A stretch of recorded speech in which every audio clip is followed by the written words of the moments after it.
நீ தான் எப்படின்னா நல்லபடியா முடிச்சு வைக்கணும். இது இதா ஆனா பாய் ஆண்டவனுக்கு அந்த வேலை ஒருத்தனே தெரியல. படி அதமனி படி ஈஸியா ஈஸி மாமா. இரு தாத்தா இரு. ஏய் அம்மா யாரு தாத்தா? யாரா தாத்தா வேலைய பார்த்தா ஐயோ என்ன பண்றா மாதிரி படி இங்க என்ன காலை புடிச்சு வைக்கிறியே? இங்க படி என்ன அந்த ஆளுக்கு தெரியாதா?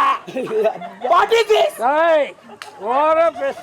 நீ தாண்டா ஓர குஸ்திக்கற படி அது வரீங்க நடி இந்த மாதிரி கூட வடியானா ரோடு போடுவாங்க.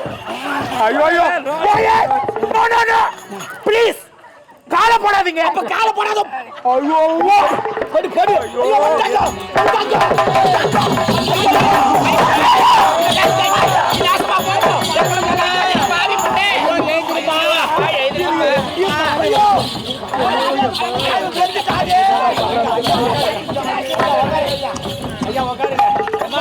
என்னம்மா அந்த பிரதேசம் மாதிரி ஈரமாகலாம். அட என்னம்மா ரோடுங்க போச்சு போதுமா அப்படியே